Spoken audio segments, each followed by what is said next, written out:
The great council chamber on Centauri Prime buzzed with quiet conversation. Representatives from across the galaxy sat in their assigned seats, waiting for the meeting to begin. Ambassador Kethfer of the Helix Confederation shuffled through his datapad, barely paying attention to the discussions around him. "Another report about the humans," muttered General Mordeth from the Vorthan Empire, sliding a file across the table. "My scouts say they found more of their colonies in the Outer Rim." Kethfer glanced at the report and laughed. "Humans? You mean those stories the traders tell? About some primitive species that holds grudges forever?" He tossed the file back. "Pure fiction, General. No species is that vindictive." "The Silicon Collective disagrees," said Node Prime 7, its mechanical voice cutting through the chatter. "Our data suggests these humans are real. They have established settlements on 47 worlds in the past 50 cycles." "Impossible," Kethfer said, waving his hand dismissively. "If they were real, we would have encountered them by now. The Helix controls that entire sector." General Mordeth leaned forward. "That's what concerns me. My ships patrol those areas regularly. Yet these human colonies appear overnight, fully established, with no trace of how they got there." The chamber fell quiet as High Chancellor Vextar called the meeting to order. The ancient ruler of the Centauri looked tired, his scales dulled. "With age, we have received reports of a new species in the outer territories. The file designates them as human. What do we know?" Kethfor stood first. "Respectfully, Chancellor, I believe we are wasting time on trader tailies and sensor ghosts. My fleet has patrolled that region for decades. There is nothing there but empty space and worthless rocks."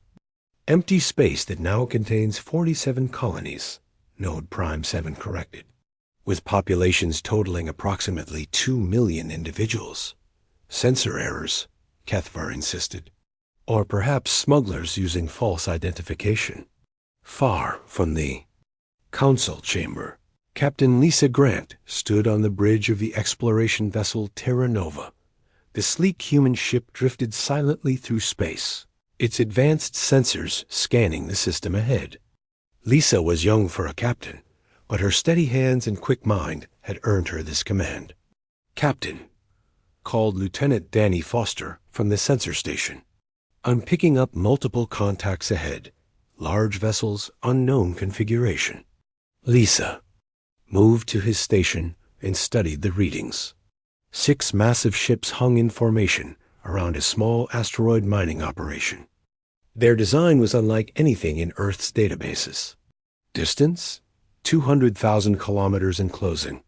They've definitely seen us. Reduce speed to 1/4 impulse. Open a communication channel on standard frequencies. Lisa returned to her command chair, straightening her uniform. This could be humanity's first contact with another spacefaring species. The weight of history pressed on her shoulders. The main screen flickered to life, showing the bridge of an alien vessel.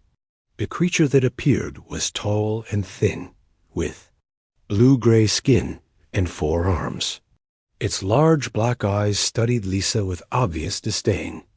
"I am Commander Zaxtel of the Helix Confederation. You are trespassing in restricted space. Identify yourself immediately." Lisa kept her voice calm and professional. "I am Captain Lisa Grant of the Earth vessel Terra Nova. We come in peace and seek peaceful contact with other species." Zaxtol's expression didn't change, but his secondary arms moved to what looked like weapon controls. "Earth never heard of it. You will submit to boarding and inspection. Any resistance will be met with force." "We are on a peaceful mission," Lisa replied. "We have no hostile intent and carry no weapons of war. Perhaps we could arrange a formal meeting between our peoples." The alien commander laughed, a harsh sound that made Lisa's crew shift uncomfortably. "Peaceful? You invade our space with an armed vessel and speak of peace? Typical primitive thinking." Behind Zaxtal, Other aliens moved around their bridge. Lisa could see weapon systems coming online on their ships. Her tactical officer, Lieutenant Amy Ross, quietly alerted her to threat with hand signals. "We will withdraw from your space immediately," Lisa said. "There is no need for conflict." 2. "Late for that," Zaxtel replied. "You have seen our operation here. Security requires that you be detained." He paused, studying Lisa's image with cold calculation. "Though perhaps we can reach an arrangement. Your species may prove useful as laborers." Lisa felt her blood run. Cold. The alien wasn't talking about diplomacy. He was talking about slavery. "I think there has been a misunderstanding. We are representatives of the United Earth government. We seek only peaceful contact." United Earth? Zaxtal made a note on his console. Another minor world trying to sound important. "Very well, Primitive. You may return to your world with a message. Tell your leaders that the Helix Confederation now claims sovereignty over this entire sector. Any further intrusions will result in the complete destruction of your vessels." The screen went dark. Lisa stared at the blank display for a moment, then turned to her crew. "Plot a course back to Earth. Maximum speed." "Captain," Lieutenant Foster said quietly, "they're following us. 6 ships, maintaining distance, but definitely tracking our movement." Lisa nodded grimly. "They want to see where we go. Let them. Navigation. Add some random course changes to our route." "I don't want them getting a direct line to Earth." As the Terra Nova jumped to faster-than-light speed, small objects detached from the alien ships and followed at a discreet distance. Zaxtal watched the human vessel disappear on his sensors, then activated his communication system. "Command, this is Zaxtal. I have made contact with a new species calling themselves humans. They appear to be in the early stages of space exploration. I am deploying long-range surveillance drones to monitor their activities." The reply came quickly. "Understood, Commander. What is your assessment of their threat level?" Zaxtal looked at the star chart showing the direction the human ship had taken. "Minimal. Typical primitive species with delusions of importance. However, they may have valuable resources or labor potential. I recommend we monitor them for future exploitation opportunities." "Approved. Continue surveillance and report any significant developments." As the communication ended, Zaxtal allowed himself a small smile. Another species to add to the Helix's collection of subject worlds. The humans would learn their place in the galactic order soon enough. On Earth, Admiral. Jake Morrison stood in the war room of the United Earth Defense Command. The walls were covered with star charts and tactical displays. His weathered face showed the strain of too many sleepless nights since the Terra Nova's return. "Show me the recordings again," he said to Dr. Amy Carter, the chief xenobiologist. Alien Commander's image appeared on the main screen. Dr. Carter had analyzed every frame of the encounter. Notice how he dismisses Captain Grant's peaceful overtures immediately. His body language suggests he views humans as inherently inferior. And these surveillance drones they deployed? Still following our patrol routes. They're good, but not invisible. We've detected at least 12 different types, all apparently studying our ships and colonies. Admiral Morrison studied the tactical display showing human space. Red dots marked the locations of confirmed alien surveillance. There, mapping us, learning our patrol schedules, our colony locations, our defensive capabilities. Dr. Carter nodded. The psychological profile suggests a species accustomed to dominating others through superior technology. They see us as potential subjects, not equals. Recommendations? Increase patrols along our borders. Begin discreet military preparations. An admiral? Dr. Carter's voice carried a note of warning. If this Commander Zaxtal is representative of his species, then they view any show of weakness as an invitation to attack. Admiral Morrison turned to the tactical display, his jaw set in determination. Then we'd better make sure we don't appear weak. In the depths of space, the surveillance drones continued their patient watch, recording everything, learning everything, and sending their data back to Commander Zaxtol. The stage was set for a confrontation that would reshape the galaxy forever. 3 months had passed since the Terra Nova's first contact with the Helix Confederation. The surveillance had continued, with alien drones watching every human movement in space. On the farming colony of New Montana, life continued as normal. The settlers had no idea they were being watched. Colonel Ben Hayes walked through the main street of Haven City, the colony's capital. The morning sun cast long shadows between the fabricated buildings. Children played in the dusty streets, while their parents prepared for another day of work in the vast agricultural fields that fed a dozen human worlds. "Colonel," called Mayor Linda Price, hurrying to catch up with him.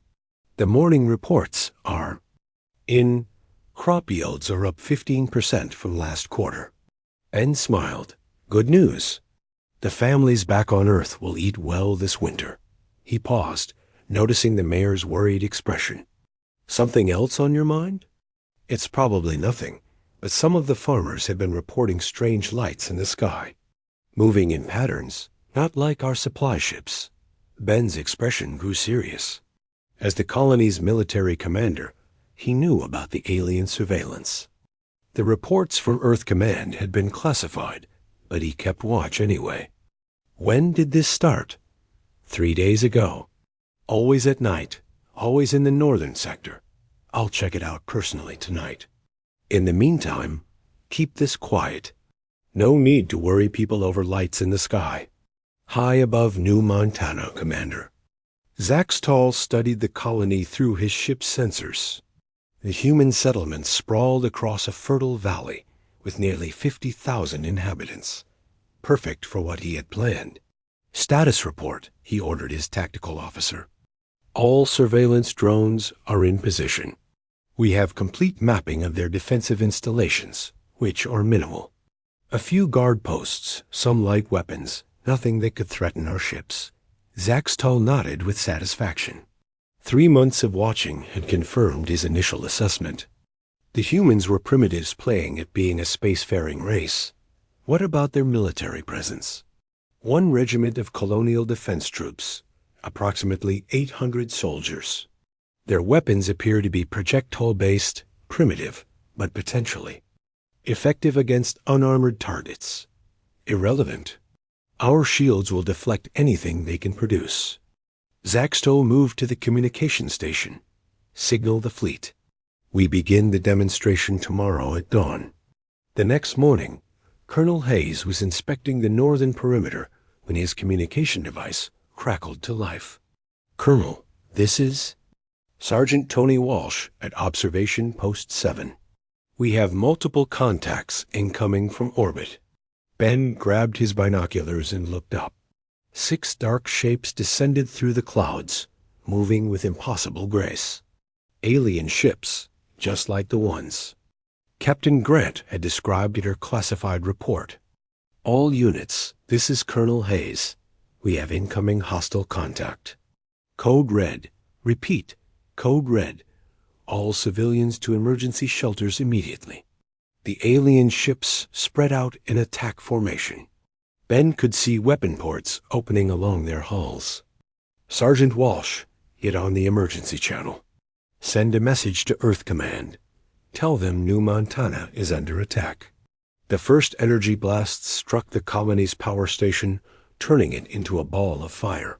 More shots followed, systematically, destroying the communication arrays, the spaceport, and the main government buildings. But the aliens weren't trying to kill everyone yet. They were making a statement. Ben's radio crackled. "All human military personnel, this is Commander Zaxtol of the Helix Confederation. You are occupying territory claimed by our empire. Surrender immediately, and you will be relocated to work camps. Resist, and your entire colony will be eliminated." Ben keyed his radio to the general frequency. "This is Colonel Hayes to all defenders. They want us to surrender so they can make us slaves. That's not happening. Fight for your homes. Fight for your families. And make these bastards pay for every inch." The battle began in earnest.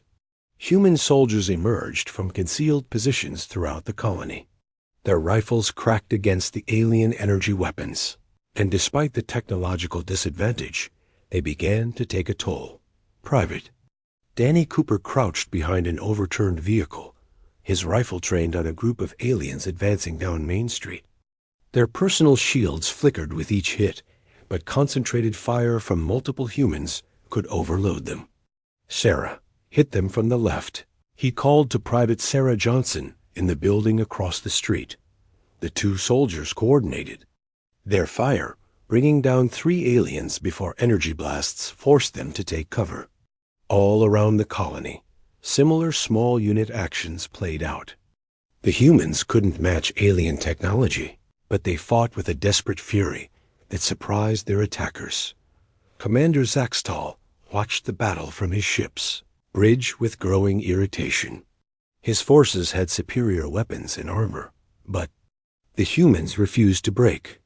Every building became a fortress, every street corner a killing ground. "Casualties?" he demanded. 67 killed, over 200 wounded, his tactical officer reported. The humans are using primitive tactics, but they're effective. They know the terrain, and they're fighting for their homes. Unacceptable. These primitives should have surrendered by now. Zaxtal's 4 arms worked the control panels. Deploy heavy weapons. Level every building if necessary. The tide of battle turned as the aliens brought up plasma cannons and missile launchers. Human defensive positions crumbled under the devastating firepower, but still they fought, falling back from building to building, making the aliens pay for every advance. Colonel Hayes found himself trapped in the colony school with 30 soldiers and twice as many civilians. The building shook as alien weapons tore through the walls. "How many rounds left?" he asked Sergeant Walsh. "Maybe 100 between all of us." "Not enough." Ben looked at the frightened faces around him, civilians who had come to New Montana for a better life. Children hiding behind their parents, farmers who had never held weapons before today. "Signal all remaining units. General retreat to the hills. We'll try to organize a resistance from there." But there was nowhere to run. Alien ships circled the colony like vultures, cutting down anyone who tried to escape. One by one, the human defensive positions fell silent dot by sunset. It was over. Colonel Hayes and 43 survivors stood in the colony's main square, surrounded by hundreds of alien soldiers. The beautiful farming community was now a smoking ruin. Bodies lay in the streets, both human and alien, testament to the days. Savage fighting. Commander Zaxtal materialized in front of the prisoners, his personal teleporter shimmering. He walked slowly along the line of captured humans, studying each face with cold calculation. "You fought well for primitives," he said, "but you have cost me valuable soldiers and equipment." Colonel Hayes stepped forward, his uniform torn and bloody, but his bearing still military straight. "Under the laws of war, these civilians are to be treated as non-combatants. I am the ranking military officer. I take full responsibility for the resistance." Zaxtal laughed, the same harsh sound Captain Grant had heard months before. "Laws of war? You assume you are worthy of such considerations." He gestured to his soldiers. "Separate the adults from the children. Execute the adults. The children can be raised as workers." "No," Ben said quietly. "You want someone to blame? Blame me. Let them go." "I don't want someone to blame, Colonel Hayes. I want to send a message." Zaxtal drew his sidearm, a sleek energy weapon that hummed with power. "Your species needs to learn its place in the galactic order." The executions began methodically. Zaxtol personally killed Colonel Hayes, then moved down the line of prisoners. Men and women who had built New Montana with their own hands died one by one. The alien commander made sure his ship's cameras recorded everything. When it was finished, 43 humans lay dead in the square. Only the children remained, huddled together in terror. Zaxtol looked at them with satisfaction. These will make adequate workers once properly trained. He activated his communication system and broadcast the recording across human space, using the captured colony's emergency transmitters. This is Commander Zaxtol of the Helix Confederation speaking to all human settlements. Your colony of New Montana has been claimed by the Helix Empire. Any further resistance will result in the complete destruction of your settlements. You have 7 days to surrender unconditionally. On Earth, President Kate Sullivan watched the broadcast in the Emergency Command Center beneath the White House. The faces of the dead colonists filled the main screen, their bodies lying in the dust of a world they had tried to make home. How many? She asked quietly. Admiral Morrison's voice was tight with rage. 43 confirmed dead, including Colonel Hayes. Over 2,000 civilians missing, presumed dead. 57 children taken prisoner. The president stood and walked to the tactical display showing human space. Red markers now indicated dozens of alien ships moving toward human colonies. They think this will make us surrender? It's a standard intimidation tactic, Dr. Carter explained. Make an example of one colony to terrify the others into submission. President. Sullivan turned to face the Joint Chiefs of Staff. They picked the wrong species to terrorize.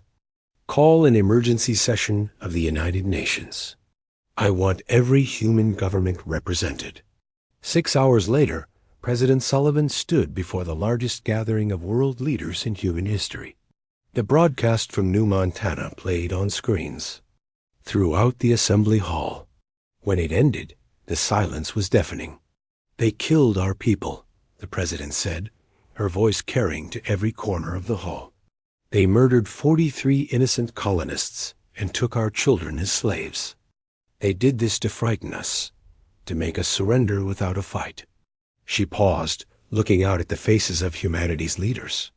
Instead, they have made the greatest mistake in galactic history. They have shown us what we're dealing with. They have united us in a way nothing else could. The president's voice grew stronger, filled with cold determination. I call for a declaration of total war against the Helix Confederation and any species that supports them. Not just military action, but the complete mobilization of human civilization. Every factory, every shipyard, every research facility will serve one purpose: ensuring that what happened to New Montana never happens again. The vote was unanimous. Humanity was going to war. Admiral Morrison activated the emergency protocols that had been prepared since first contact. Across human space, military forces mobilized. Shipyards that had been building cargo vessels switched to warship production.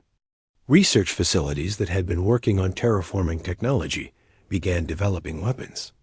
But most importantly, Dr. Carter activated her special project.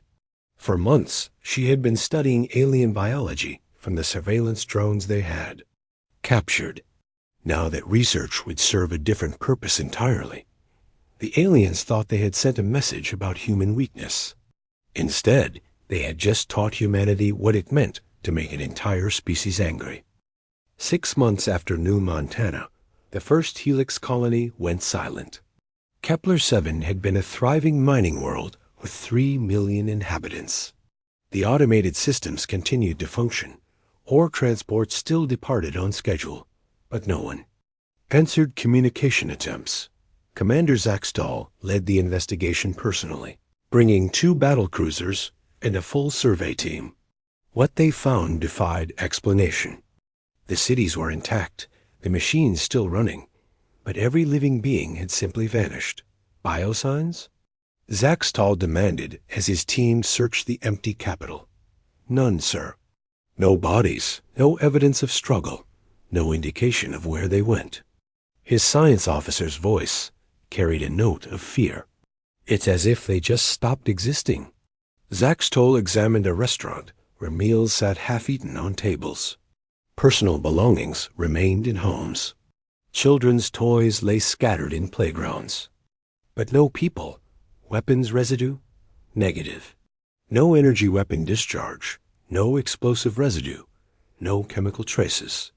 Whatever happened here, it wasn't a conventional attack. High above the planet, Captain Ryan Clark watched through the sensors of his ship, the USS Retribution. The sleek black vessel was invisible to Helix sensors, using technology reverse-engineered from their surveillance drones. Ryan had been waiting for 3 days for the investigation team to arrive. "Target confirmed," he said quietly to his tactical. "Officer, Lieutenant Jenny Brooks. Commander Zaxtol, the Butcher of New Montana. All weapons ready, Captain? We can take both ships before they know we're here." Ryan shook his head. "Not yet. Let them finish their investigation. I want them to understand what happened here before they die." On the planet's surface, Zaxtol's team made a disturbing discovery. In the colony's medical center, they found detailed biological scans of Helix physiology. The data was incredibly accurate, down to genetic markers and cellular structure. "Sir, you need to see this," his science officer called from the research lab. "These files show extensive study of our species. Breathing requirements, dietary needs, reproductive cycles, everything." Zaxtol felt his blood chill as he read the files. When were these created? The timestamps show they were compiled over the past 4 months. "But sir, this level of detail would require live subjects for experimentation." The pieces began to fall into place. The missing colonists hadn't been killed in a battle. They had been taken, studied, and then eliminated in some way that left no trace. Signal the fleet immediately. Emergency protocols. All colonies are to be placed on high alert. But it was too late for many worlds. Across Helix space, colonies had been going dark one by one.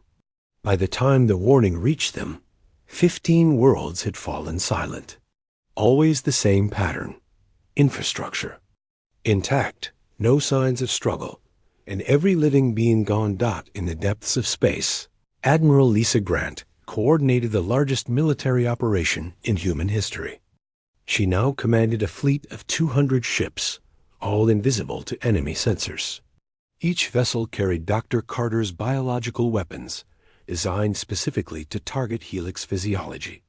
"Target analysis complete," reported Captain Mike Stevens from the USS Vengeance. "Colony Delta 7 has a population of 1.2 million. Industrial center, minimal military presence. Confirmed. Begin sterilization protocol." Lisa's voice was calm, professional. She felt no satisfaction in what they were doing, only grim necessity. "Remember, we're not conquerors. We're making sure they can never hurt human children again." The biological weapon was Dr. Carter's masterpiece. It targeted specific genetic markers found only in Helix DNA, causing rapid cellular breakdown. Death was quick and painless, but absolute. Within hours, every member of the target species simply ceased to exist, their bodies breaking down into harmless organic compounds. Captain Clark finally made his move as Zaxtol's ships prepared to leave. Kepler 7, the Retribution decloaked directly above the Helix battlecruiser, weapons fully charged. "This is Captain Ryan Clark of the United Earth Defense Force." He broadcast on all frequencies. "Commander Zaxtol, you are charged with war crimes against humanity, the murder of innocents, the enslavement of children." On his bridge, Zaxtol stared at the impossible sight of a human warship that had appeared from nowhere. "Impossible. Our sensors showed nothing." "Your technology is impressive," Ryan continued, "but we've had 6 months to study it. We know how your shields work, how your weapons function, how your biology responds to targeted pathogens. You taught. You as well when you murdered our colonists. Zaxtal activated his weapons, but the human ship was already moving. Energy blasts passed harmlessly through empty space as the retribution danced around the larger vessel with impossible grace. Return fire from the human ship was devastatingly accurate, punching through Helix shields as if they didn't exist. How? Zaxtal demanded as his ship shook under the assault. You want to know how we defeated your shields? Ryan's voice came through clearly, despite the battle. We studied the wreckage from New Montana. Every piece of equipment you left behind taught us something new. Your surveillance drones were particularly educational. The second Helix cruiser tried to assist, but found itself under attack by 2 more human ships that had appeared from nowhere. Within minutes, both alien vessels were crippled, their crews trapped aboard dying ships. Ryan transported directly to Zaxtal's bridge, accompanied by a squad of human Marines. The Helix commander found himself staring at beings he had dismissed as primitive 6 months ago. Now they moved with deadly precision, their equipment clearly superior to his own. You killed Colonel Hayes, Ryan said quietly. You executed 43 unarmed prisoners. You took our children as slaves. Zaxtal raised his sidearm, but a human soldier was faster. The alien commander found himself on his knees, weapons scattered across the deck. We were establishing order. Your species needed to learn its place. Our place? Ryan knelt beside the fallen alien. Our place is wherever we choose to be. Your place is extinct. The execution was broadcast across Helix space using their own communication networks. Commander Zaxtal died the same way he had killed the colonists of New Montana, 1 shot to the head. But first, he was forced to watch recordings of his homeworld's sterilization. The psychological impact was devastating. The Helix Confederation had never faced an enemy that fought with such calculated brutality. They were used to quick conquests followed by submission. This was something else entirely. Systematic extermination, carried out with scientific precision. General Mordith of the Vorthan Empire watched the recordings with growing alarm. They're not just fighting a war, he told his staff. They're conducting a genocide. Should we offer assistance to the Helix? Asked his aide, and risk becoming their next target? No, we observe and prepare our own defenses. The Silicon Collective reached the same conclusion through pure mathematical analysis. Node primed 7 calculated probability matrices for various responses to human aggression. Every scenario that involved direct confrontation resulted in complete destruction. But some species couldn't resist the opportunity to profit from the chaos. The Krellin Syndicate, a loose confederation of pirate worlds, saw the war as a chance to raid both human and Helix territories while they were focused on each other. Captain Lisa Grant received reports of Krellin attacks on human supply convoys. 3 merchant vessels had been destroyed, their crews murdered, and their cargo stolen. The pirates had made the same mistake as the Helix. They assumed humans would be easy prey. Deploy Task Force 7, Lisa ordered. Captain Julie Mason will lead the operation. Find every Krellin base, every pirate ship, every leader who authorized attacks on human vessels. What are our rules of engagement? Asked her chief of staff. Lisa looked at the tactical display showing human space. Red markers indicated dozens of ongoing operations against alien targets. The same as always. Complete elimination. We're not interested in prisoners or negotiations. We're making examples. The Krellin raids stopped abruptly when their entire fleet was destroyed in a single coordinated strike. Captain Mason's task force hunted down every pirate vessel, including those that tried to flee to neutral space. The pirates discovered that human ships could track targets across multiple star systems, following them relentlessly until they were cornered and destroyed. More importantly, the humans demonstrated that they considered any attack on their people an act of war, regardless of who committed it. The message spread quickly through the galaxy's criminal underworld. Stay away from human targets or face extinction. By the war's first anniversary, the Helix Confederation had lost 60% of its territory. Entire sectors were now empty of life, their world still functioning but devoid of inhabitants. The remaining Helix forces had withdrawn to their core systems, desperately trying to develop defenses against human biological weapons. But humanity wasn't finished. Dr. Carter had been busy developing new weapons, each one more precisely targeted than the last. The Genesis Protocol could now rewrite planetary atmospheres, making worlds uninhabitable to specific species while leaving them perfect for human colonization. Admiral Morrison stood in the war room on Earth, studying the strategic situation. Status report. Helix resistance is collapsing, reported General Pete Collins, head of Special Operations. They've lost the ability to coordinate large-scale operations. Most of their remaining forces are trapped in isolated systems. What about the other major powers? The Vorthan Empire and Silicon Collective are maintaining strict neutrality.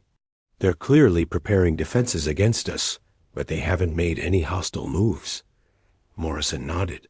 Good. Let them prepare. When we're finished with the Helix, we'll decide what to do about them. On the bridge of the Retribution, Captain Clark received new orders. Target: Helix Prime, the species' homeworld and capital of their empire. Population: 500 million. Military significance: absolute. Sir, his tactical officer said quietly, that's 500 million people. Ryan looked at the tactical display showing their destination. After a year of war, he felt no hesitation. They started this when they murdered our colonists. They made the rules when they took our children as slaves. We're just following through. The final assault on Helix space began with the systematic elimination of their remaining military forces. Human stealth ships struck shipyards, weapon factories, and command centers with devastating precision.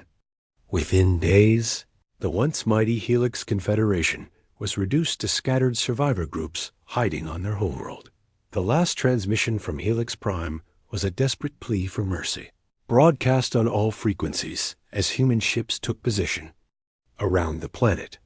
We surrender, the message said. Please, we have learned our lesson.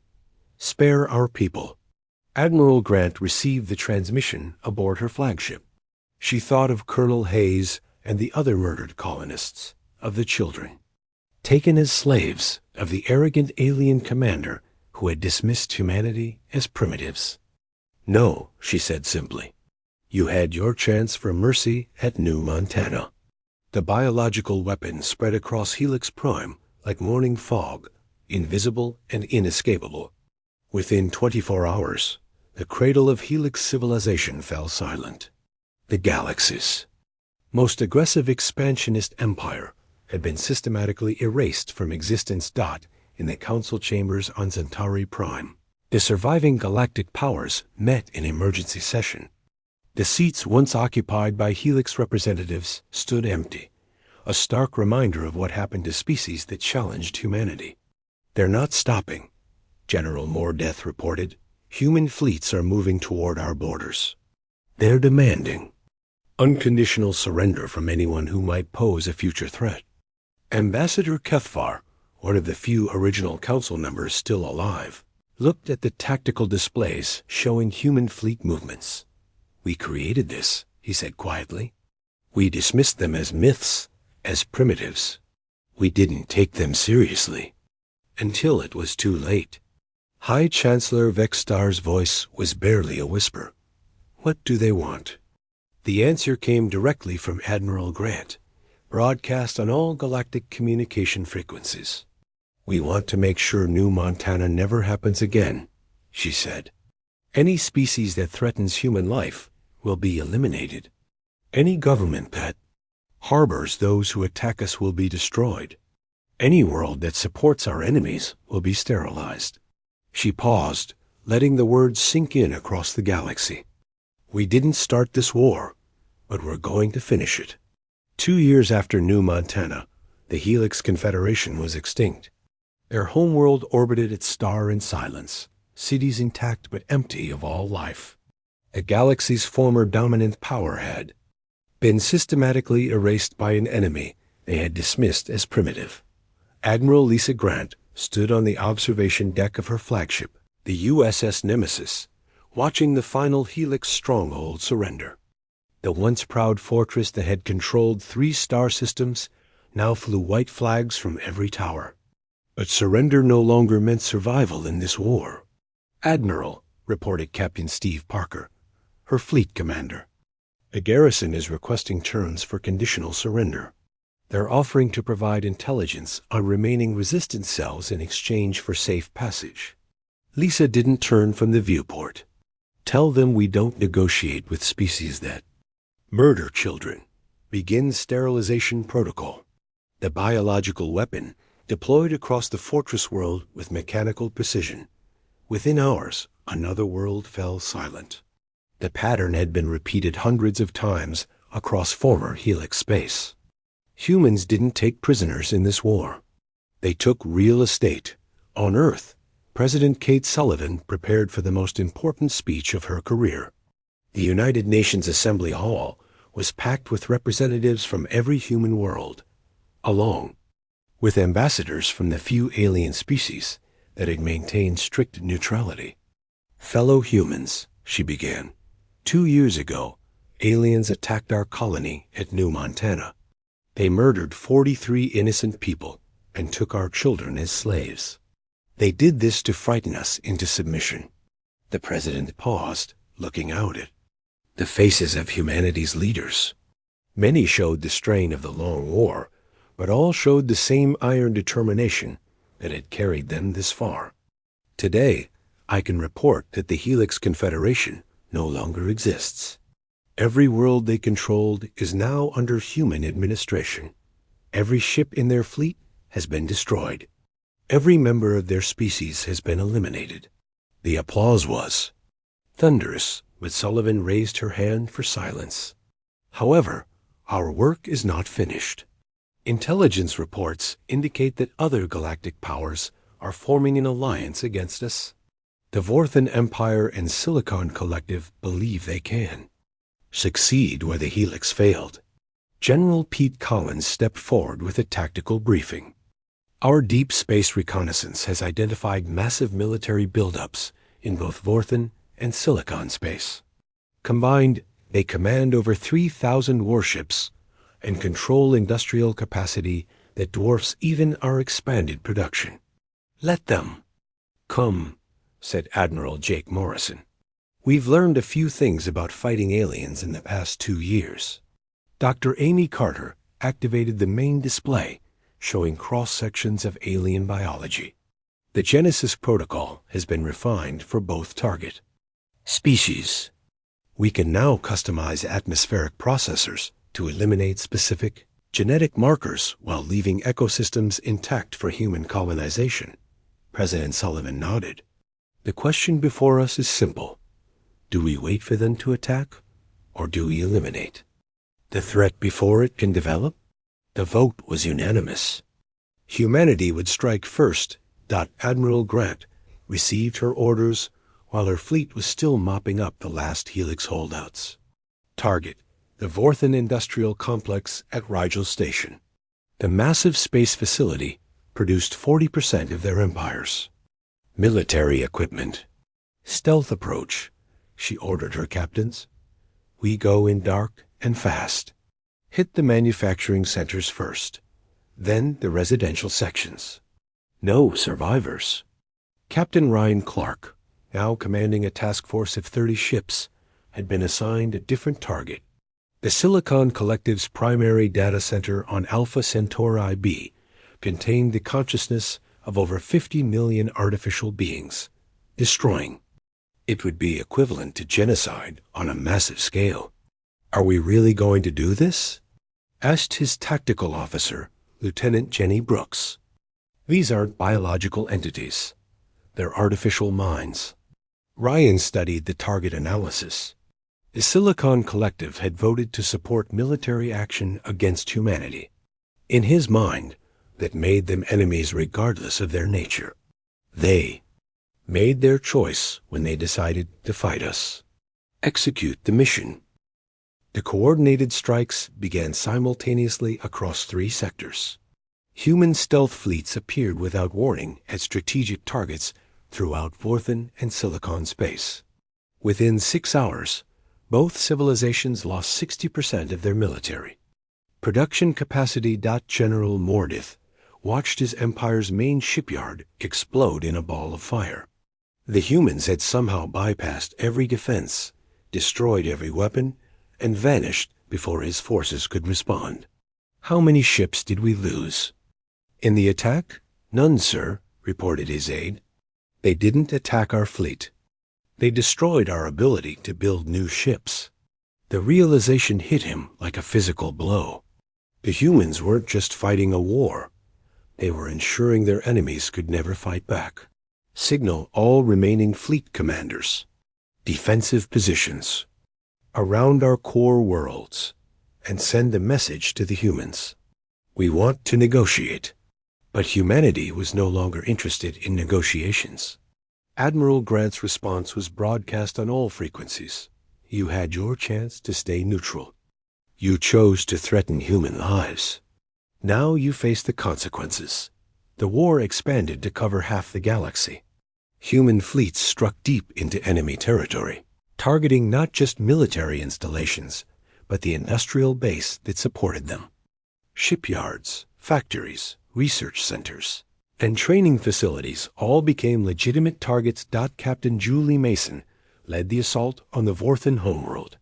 The ancient capital had stood for 10,000 years, its crystal spires reaching toward the stars.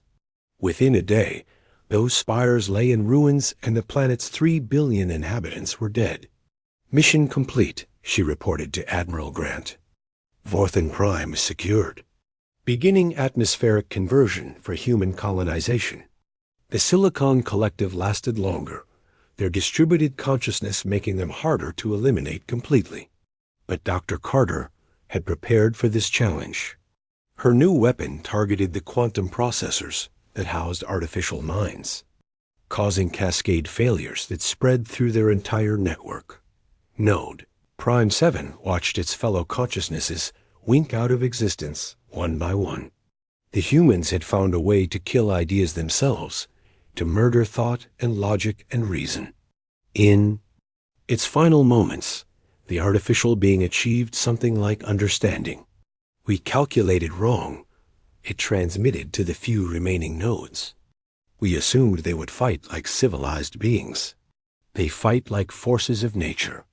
President Sullivan stood before the United Nations for the 3rd time in 2 years. The assembly hall was larger now, expanded to accommodate representatives from the dozens of worlds humanity had claimed during the war.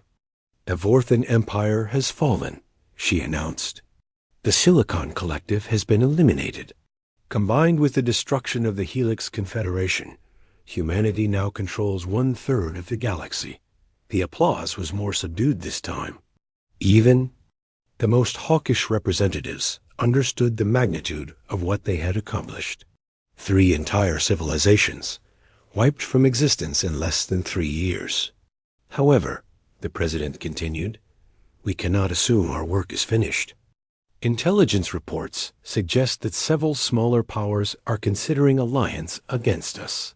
The Aquarian Republic, the Centauri Federation, and the Free Worlds Coalition have all increased military spending. Admiral Morrison stepped forward. Mr. President, I recommend we offer these powers a choice. Submit to human oversight, or join the extinct civilizations.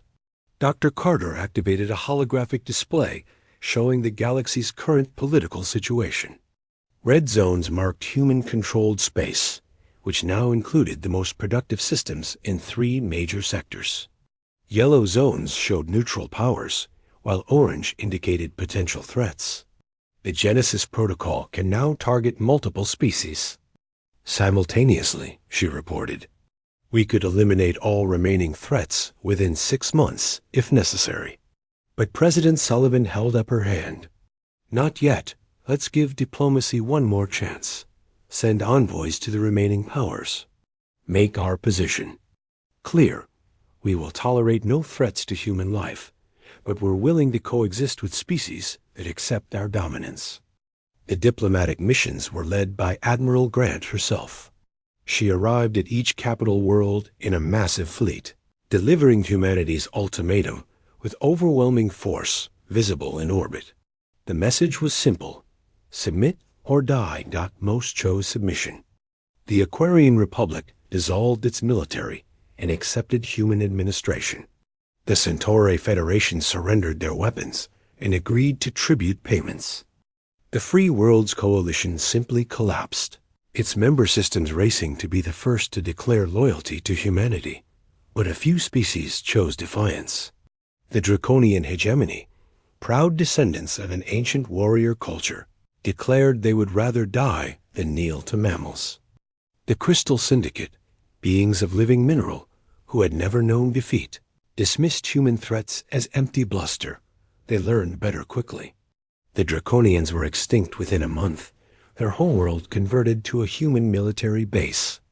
The Crystal Syndicate lasted longer, their silicon-based biology proving resistant to conventional biological weapons. But Dr. Carter developed specialized nanites that dissolved their crystal matrix, and they too vanished from the galaxy. By the 3rd anniversary of New Montana, humanity ruled half the known galaxy.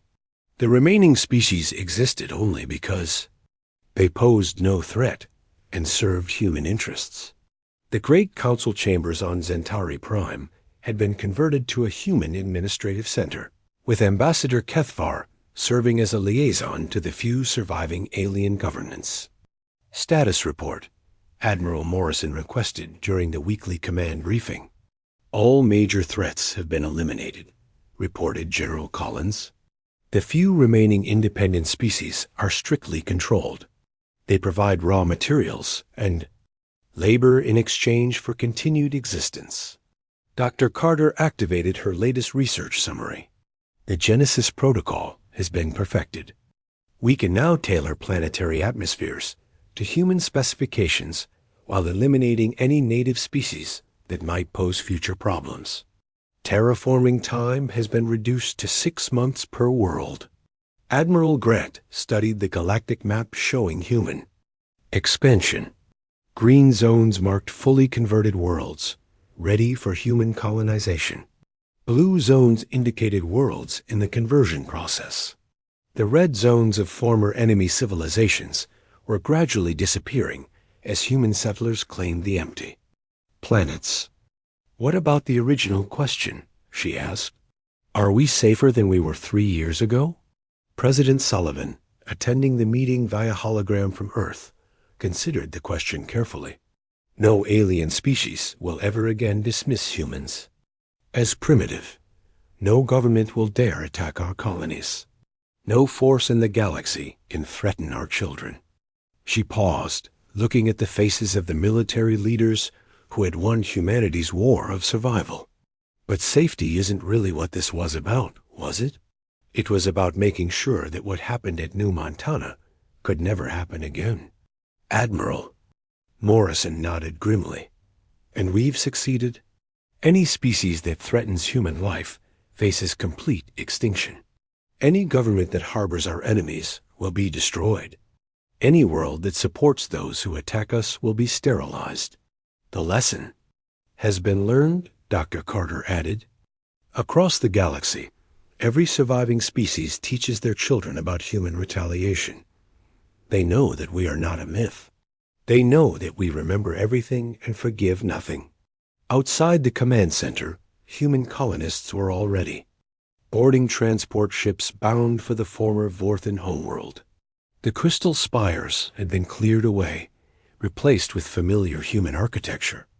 Children who had never known the fear of alien Attack would grow up playing in parks, built on the graves of humanity's enemies. The galaxy had learned what it meant to anger a species that viewed survival as non-negotiable. The humans had not sought conquest for its own sake. They had simply ensured that New Montana would never happen again, and in doing so, they had become the most feared force in galactic history. 5 years after New Montana, the galaxy looked very different. Human colonies stretched across thousands of worlds, many of them former alien capitals, now rebuilt in human architectural styles. The great shipyards that once produced Helix warships now constructed human exploration vessels. The crystal cities of the Silicon Collective had been converted into research centers where human scientists pushed the boundaries of technology. Admiral Lisa Grant walked through the memorial gardens on New Montana, now rebuilt as a monument to human determination. The colony was more beautiful than it had ever been, with parks and museums dedicated to the 43 colonists who had died defending their homes. Their sacrifice had not been forgotten. Admiral called Mayor Bobby Chun, Colonel Hayes' successor. The morning reports show another successful harvest. We're producing enough food to supply 12 core worlds. Lisa smiled, looking out over the fertile fields where humans had once fought and died against alien invaders. Ben Hayes would be proud. This place has become a symbol of what we can accomplish when we work together. At the center of the memorial stood a simple stone monument bearing the names of the executed colonists. The inscription read, "They died defending their families." Their deaths taught the galaxy that humanity remembers everything and forgives nothing. Captain Ryan Clark, now Admiral Clark, commanded the human enforcement fleet from his flagship, the USS Justice. His ships patrolled the borders of human space, ensuring that no species ever again considered humans easy prey. The fleet's mission was simple: maintain the peace through overwhelming superiority. "Status report," he requested from his bridge crew. "All sectors reporting normal activity," said Commander Patricia Wells, his second in command. The Aquarian Tribute fleet delivered their quarterly shipment on schedule. The remaining Zentari colonies are operating at full productivity. Ryan nodded with satisfaction. The few surviving alien species had learned to appreciate the benefits of human protection. They provided raw materials and labor in exchange for security and technological advancement. It was a fair arrangement for everyone involved. Dr. Amy Carter, now Director of Xenological Defense, continued her research from the massive laboratory complex on former Helix Prime. The empty world had been converted into humanity's primary research facility, where scientists worked to ensure human dominance would never be challenged. "The atmospheric processors are working perfectly," she reported to President Sullivan during their weekly briefing. "We can now convert any world to human-compatible conditions within 4 months. The process eliminates all traces of previous biological activity while preserving useful geological features." President Sullivan, now serving her 3rd term in office, reviewed the latest expansion reports. "How many worlds are ready for colonization?" 47 in the next quarter, with another 100 in various stages of conversion. At current birth rates, we'll need every one of them within the next decade. The human population had exploded during the post-war years. Young couples, confident in their species' dominance and security, were having large families. The generation born after New Montana would grow up in a galaxy where humans were unquestionably the apex predator. In the rebuilt council chambers on Zentari Prime, Ambassador Kethver met with the few remaining alien representatives. The ancient Zentari had aged visibly during the war years, his scales now completely gray. As one of the few survivors of humanity's initial contact, he had become an unofficial historian of the galaxy's transformation. "The quarterly reports," he said, distributing datapads to the assembled representatives. "Human fleet strength continues to expand. They now maintain over 5,000 active warships, more than all pre-war civilizations combined. Representative Nala of the Aquarian Republic reviewed the numbers with obvious worry. 5,000 ships? What could they possibly need so many vessels for? Insurance, Kethvar replied. They want to ensure that no combination of species could ever threaten them again. It's actually quite logical from their perspective.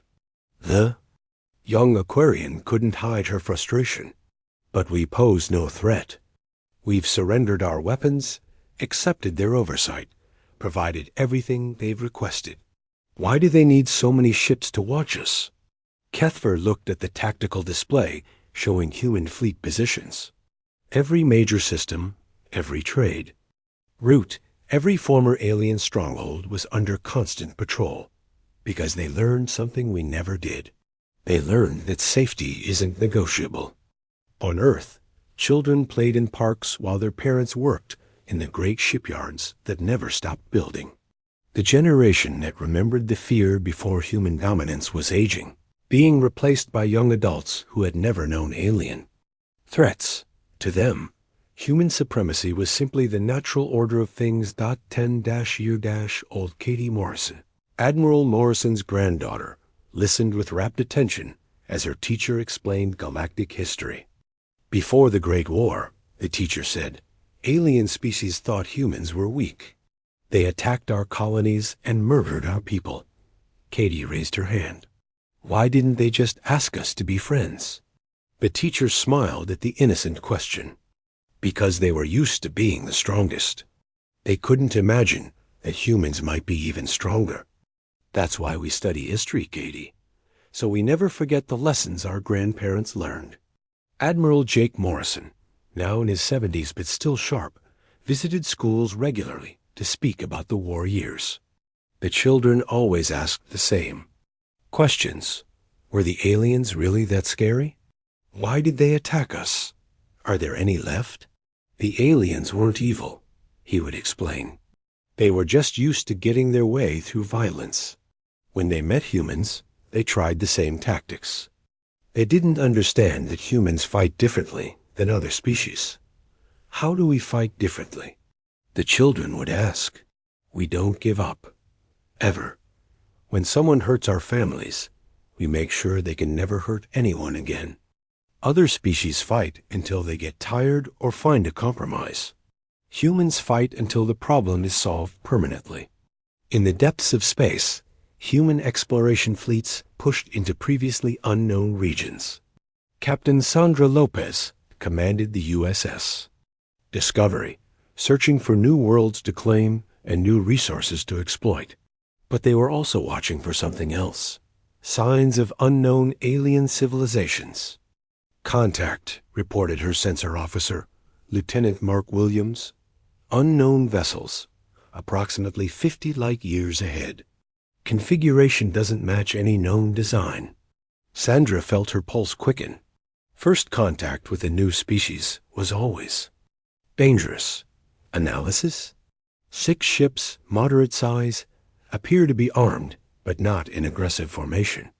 They're broadcasting on multiple frequencies, but we can't decode the language. Signal the fleet. Battle stations, but maintain defensive posture. Open a channel. The alien vessels were graceful, organic-looking ships that moved like living creatures through space.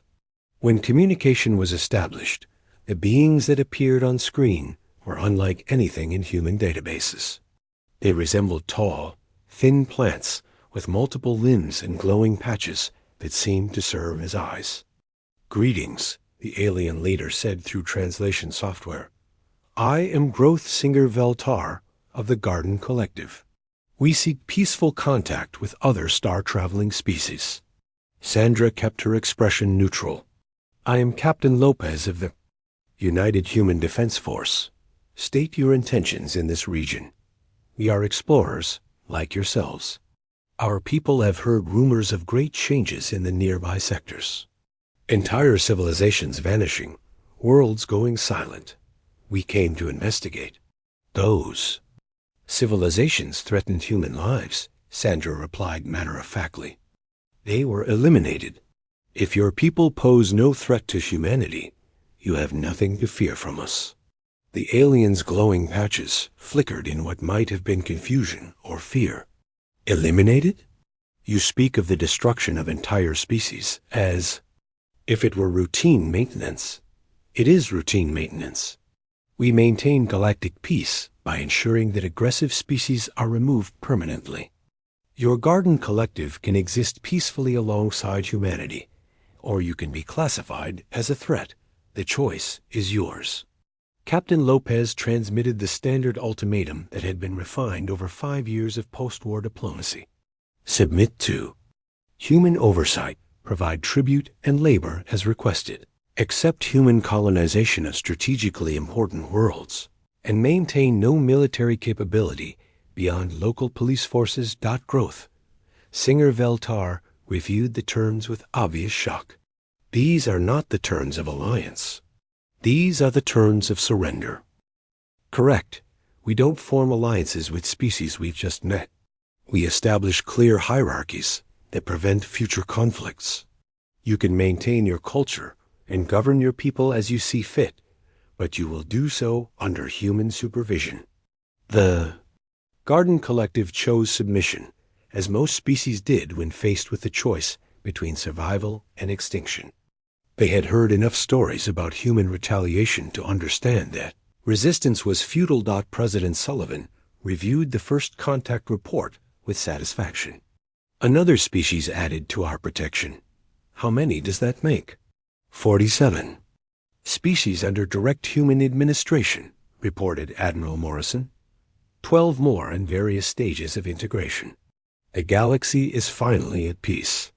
Dr. Carter activated a holographic display showing the current political map. Green zones indicated direct human control, while blue zones showed allied or tributary species. Red zones marking hostile or extinct civilizations had almost disappeared from the display. A pacification program has exceeded all projections, she reported. No major conflicts in 18 months. Tribute from subject species is funding. Our continued expansion. Technological advancement continues at an accelerated pace. But the real measure of human success wasn't in statistics or territorial control. It was in the stories that parents told their children across 1,000 worlds, human and alien alike. Human children learned about the brave colonists of New Montana who died defending their families, and how their sacrifice led to humanity's rise to galactic dominance. They learned that humans were strong because they stood together, that they were victorious because they never gave up, and that they were safe because their parents had made the galaxy's most important lesson very clear. Alien children learned different lessons. They learned that humans were not myths but the galaxy's apex predators. They learned that attacking human colonies meant extinction for entire species. They learned that survival meant cooperation, tribute, and absolute respect for human authority. The 5th anniversary of New Montana, President Sullivan addressed the largest gathering in human history. Representatives from every human world and every allied species filled the memorial amphitheater built where Colonel Hayes had made his last stand. 5 years ago, she began, aliens came to this world and murdered 43 innocent people. They thought they were teaching us fear. Instead, they taught us something far more valuable. They taught us what we were capable of when properly motivated. She gestured to the vast audience, humans and aliens sitting together in careful hierarchy. Today, no species in the galaxy would dare attack a human colony. No government would consider enslaving human children. No force would test our resolve. The president paused, looking out over the memorial gardens where human families played while alien servants tended the grounds. We didn't seek to rule the galaxy. We simply made it clear that threatening human life carries an unacceptable cost. The result is the most peaceful era in galactic history. As the ceremony concluded, Ambassador Kethvar spoke with a young Aquarian diplomat who had asked about the old myths. Were humans really just myths before the war? Kethvar, now one of the few beings old enough to remember the pre-war galaxy, considered the question carefully. The human families around them laughed and played, their children growing up in a universe where their species' dominance was unquestioned. No, he said finally, we were the myth. We believed that civilized species had limits, that there were rules governing how far retaliation could go. We thought the galaxy was big enough for everyone to coexist as equals. He watched as a human child shared her toy with an alien playmate, both races learning to live together under the new order. Humans taught us that the universe has no such rules. They taught us that there are species who remember everything, forgive nothing, and consider survival non-negotiable. The young diplomat looked around at the peaceful scene. And now? Now we live in their galaxy, Kethvar replied. And as long as we remember the lesson of New Montana, we live safely. Above them, human ships patrolled the system with quiet efficiency. The children playing in the memorial gardens would grow up in a galaxy where their species' word was law, where their safety was guaranteed by the systematic elimination of anyone foolish enough to threaten them. The galaxy had learned what it meant to provoke a species that viewed the massacre of 43 colonists as an unforgivable act of war. In teaching that lesson, humanity had transformed from unknown primitives into the most feared and respected force in galactic history. The myth of human retaliation had become the foundation of galactic peace, and everyone, human and alien alike, knew that peace would last only as long as the lesson was remembered.